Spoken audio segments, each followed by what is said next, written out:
여러분, 지금 북한에서 전례 없는 일이 벌어지고 있습니다. 김정은이 가장 신뢰했던 사람들, 바로 해외 주재 외교관들이 때로 탈출하고 있습니다. 한두 명이 아닙니다. 대사관 전체가 무너지고 있습니다. 몽골에서는 대사관이 통째로 한국 정보기관에 매수됐고 중국 동남아유럽 곳곳에서 외교관들이 하루가 멀다 하고 탈북을 시도하고 있습니다. 더 충격적인 건 이들이 평양으로 돌아가는 소환장을 받는 순간 사형 선고로 받아들이고 즉시 도망친다는 겁니다. 북한 정권의 심장부, 가장 충성스러워야 할 엘리트 계층이 김정은을 버리기 시작했습니다. 이게 무슨 의미일까요? 전문가들은 입을 모아 말합니다. 정권 붕괴의 신호다. 지금부터 북한 외교관들의 폭풍 탈북, 그 충격적인 실체를 낱낱이 파헤쳐드리겠습니다. 절대 놓치지 마십시오. 현재 북한 외교관들 사이에서 무슨 일이 벌어지고 있는지 정확히 짚어보겠습니다. 지난 몇 년간, 특히 최근 23년 사이 해외에 파견된 북한 외교관들의 탈북이 급증하고 있습니다. 국가정보원과 통일부 관계자들의 비공개 브리핑에 따르면 현재 전 세계 북한 대사관에서 탈북을 시도하거나 성공한 외교관의 수가 역대 최대 규모라고 합니다. 여러분, 이게 얼마나 심각한 일인지 아십니까? 북한 외교관은 일반 주민이 아닙니다. 이들은 북한 최고 엘리트 중의 엘리트입니다. 김일성 종합대학, 평양외국어대학 출신의 당과 군에서 철저히 검증된 사람들만 해외로 나갑니다. 그들의 가족은 평양에 인질로 잡혀있고 조금만 이상한 행동을 해도 즉시 본국으로 소환됩니다. 그런 사람들이 지금 목숨을 걸고 탈출하고 있다는 겁니다. 가장 결정적인 순간은 귀환 소환장을 받는 때입니다. 북한 외교관들 사이에서는 이런 말이 공공연하게 돌고 있다고 합니다. 평양 귀환 소환장 사형 선고. 왜 그럴까요? 평양으로 돌아가면 국가보위성 지하 감옥에서 고문과 신문을 받고 대부분 정치범 수용소나 공개 처형으로 끝나기 때문입니다. 조금이라도 의심받으면 끝입니다. 그래서 이들은 소환장을 받는 순간 대사관을 탈출합니다. 짐도 제대로 못 싸고 가족도 두고 그냥 야반도주합니다. 한 탈북 외교관의 증언입니다. 귀환 명령이 떨어지는 순간 모든 게 끝이라는 걸 압니다. 그래서 그날 밤 바로 집을 나갔습니다. 아내와 아이를 평양에 두고 왔습니다. 하지만 돌아가면 우리 가족 모두 죽습니다. 차라리 혼자 살아남는 게 낫다고 판단했습니다. 지금 이 순간에도 전 세계 어딘가에서 북한 외교관이 대사관 철문을 빠져나가고 있을지 모릅니다. 북한 대사관이 한나라 정보기관의 통째로 매수된 사건입니다. 바로 몽골입니다.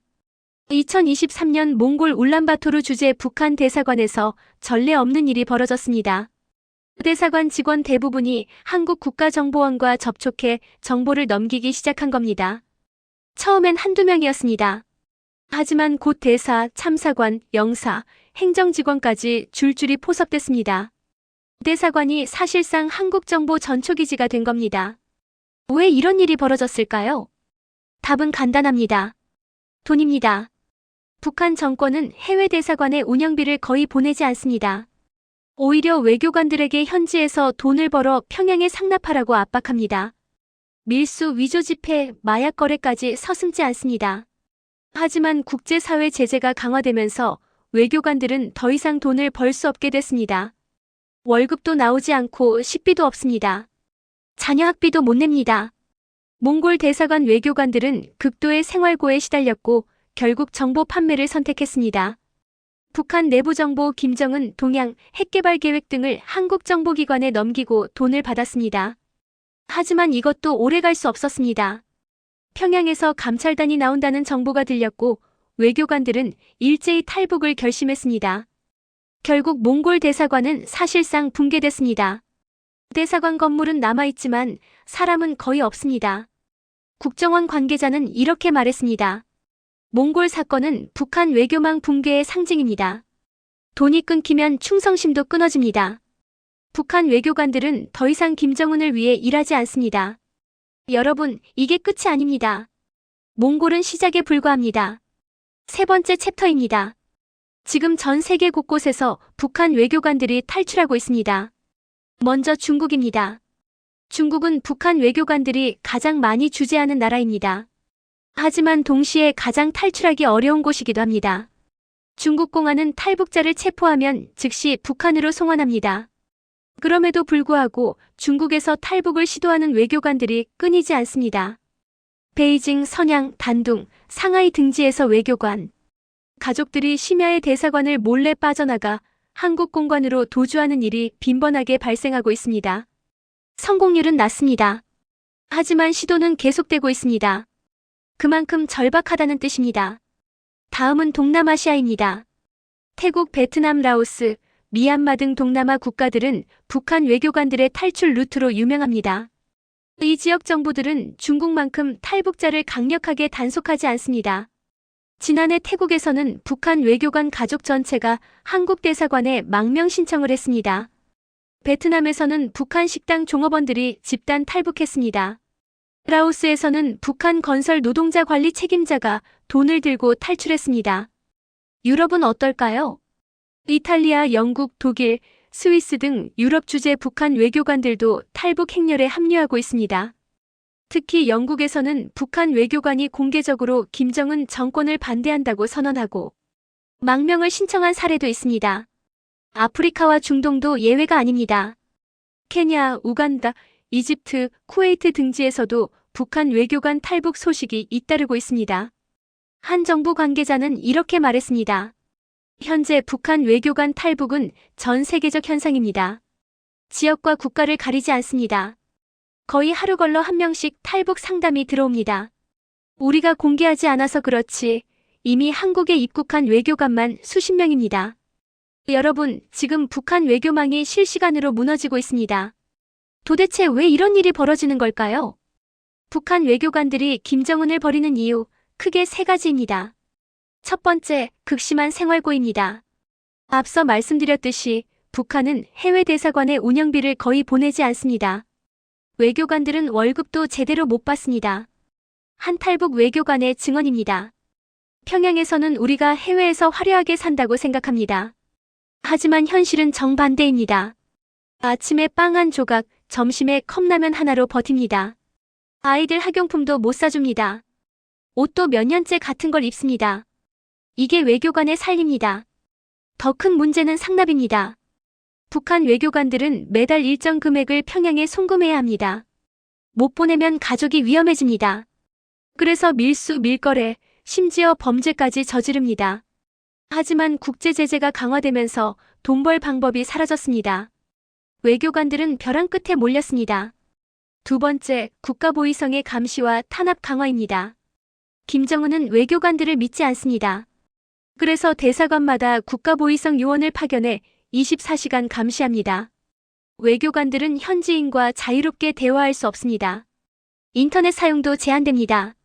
심지어 같은 외교관끼리도 서로를 의심하고 감시합니다. 조금이라도 의심받으면 즉시 평양 소환입니다. 그리고 대부분 돌아오지 못합니다. 한 소식통은 이렇게 말했습니다. 외교관들은 매일 공포에 떨며 살아갑니다. 언제 자신이 의심받을지 모릅니다. 이런 삶은 인간이 견딜 수 있는 한계를 넘었습니다. 세 번째, 북한 내부 물가 폭등과 체제 불안입니다. 코로나19 이후 북한 경제는 거의 붕괴 수준입니다. 평양에서도 쌀값이 폭등하고 전기와 물 공급이 끊깁니다. 외교관들은 해외에서 뉴스를 봅니다. 북한 내부 상황을 압니다. 가족들이 평양에서도 굶주리고 있다는 걸 압니다. 그래서 생각합니다. 이 정권은 곧 무너진다. 나와 내 가족이 살아남으려면 지금 탈출해야 한다. 결국 생활고감 시공포라는 삼중 압박이 북한 엘리트들을 탈북으로 내몰고 있습니다. 북한 정권은 이 사태를 어떻게 대응하고 있을까요? 김정은은 주민 탈북을 막기 위해 극단적 조치를 취했습니다. 바로 국경에 지뢰를 설치한 겁니다. 압록강과 두만강 연안, 중국과 접한 국경 지역에 새로운 지뢰지대를 만들었습니다. 철조망도 더 높게 설치했습니다. 감시 초소도 늘렸습니다. 탈북을 시도하다 지뢰를 밟아 사망하거나 중상을 입는 주민들이 속출하고 있습니다. 국경 수비대는 탈북자를 발견하면 즉시 사살 명령을 받습니다. 한 소식통은 이렇게 전했습니다. 북한 당국은 국경을 완전히 봉쇄했습니다. 이제 일반 주민이 탈북하는 건 거의 불가능합니다. 목숨을 걸어도 성공 확률이 거의 제로입니다. 하지만 여기서 역설이 발생합니다.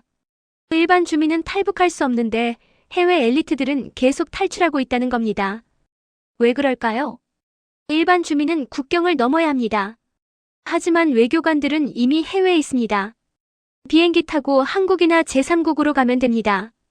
북한 정권은 이 문제를 인식하고 해외 대사관에 보위성 요원을 추가 파견하고 외교관 가족을 평양에서 더 강력하게 감시하고 있습니다.